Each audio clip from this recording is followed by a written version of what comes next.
Like हुन्छ नि बाजे बजेको प्यार होइन। अनि एक दिन चाहिँ के भएको भने म काठमाडौँ आएँ, मेरो इक्जाम भोलिपल्ट थियो कि फेरि तराईमा होइन।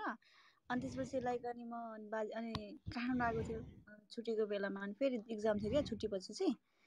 अनि भोलिपल्ट छुट्टी थियो होइन। अनि आजपल्ट नाइट गएको के बस होइन, म नाइट गएको क्या। अनि के भन्दैन त्यो एउटा आन्टीले म के भन्नु बिहान इक्जाम थियो नि त राति गएको। अनि त्यसपछि अनि केटीको सिटमा राखिदिनु मलाई भने होइन मैले। अनि हुन्छ भने केटीको सिटमा राखिदियो, म झ्यालपट्टि बसेपछि होइन।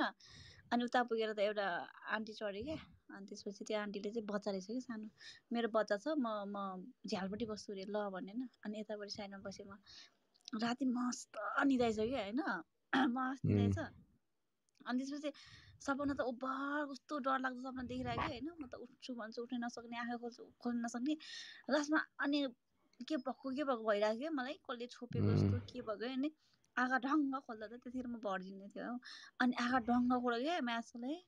अनि खलासीले त मेरो बुफामा मसारी रहेछ कि रन्माएको पो निन्द्रामा तिमी थियौ त्यसलाई त मैले राति अलि त हो नि हुन्छ कि यस्तो केटीहरूको जीवनमा धेरै घटेको साँच्ची भनेको है। किनभने नाइट बस हुन्छ नि त, हो अब बिहान मात्रै गाउँ पुग्छ नि त। अनि कहाँ मसाला रहेछ कि मासला, म त टुवा पऱ्यो क्या ल। अनि त्यसलाई अनि अँध्यारो हुन्छ नि त बसहरू त पुरै बत्ती निभाउँछ नि त। अनि म त उठेर झुरुक्क उठेर अनि मैले त्यसलाई डाङ्गा ठेल्ने होइन मासला भनेर डाङ्गा ठेल्यो। मैले त्यसलाई के गर्न सकेन। अनि त्यसपछि पछि चाहिँ मासला ढुट्टो हाल्नुपर्ने जस्तो लाग्यो। हो अनि नि त त्यहाँदेखि नि चाहिँ अनि म त अनि बिहान घर पुगेँ। अनि फेरि के भएको नि त मासला कन्टिन्यू भएको क्या मलाई।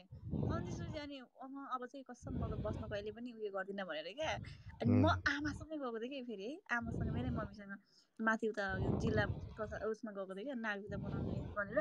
अनि त्यसपछि अनि म झ्यालपट्टि बसेँ, मम्मीलाई यताबाट छेउमा राखेँ। म फेरि कस्तो नराम्रो बानी छ कि बसतिर चढ्ने बित्तिकै निदाउँछु, उभियो पनि निदाउँछु म के भएको छि। छि अनि कसम भने हो। अनि लाइक हुन्छ नि त्यसपछि के भयो भने है, अनि सुन न। अनि बस चढेँ होइन, बस चढेर झ्यालपट्टि बसेँ क्या मासुलाई।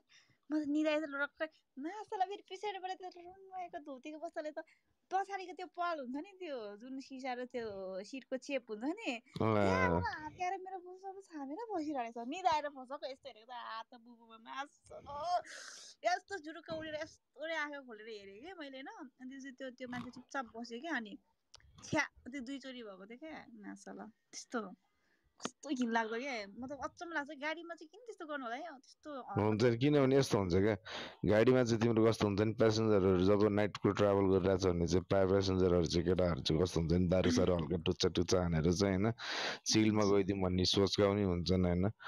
अनि चाहिँ राति भइसकेको छ यहाँ चाहिँ कसैले केही फरक पर्दैन भने जस्तै यस्तो हात समाते जस्तो कसले समात्यो भने जस्तो अब होइन त्यो ट्राई गर्ने मात्रै एटेम्प मात्रै गर्ने। अब यस्तो सम्बन्ध हो उसले अब कम्फर्ट उसलाई केही फरक पर्दैन दिइरह्यो भने चाहिँ माडा दिन्छन् अब कसैले चाहिँ दिन्छन् भने क्या अब उनीहरूलाई पनि मजा आउँछ नि त लाइक टचिङ गर्ने त हुन्छ नि त मासला उता मलाई त गाडीहरूमा। कसम त्यो त्यो त्यो पल त मलाई यस्तो घिन लाग्छ अहिले सम्झिँदा पनि। मैले के गरेर के रिएक्सन हुन्छ नि त्यतिखेर मैले उयो गरेर ट्याङ्की खान्थेँ तिनीहरूले गएर।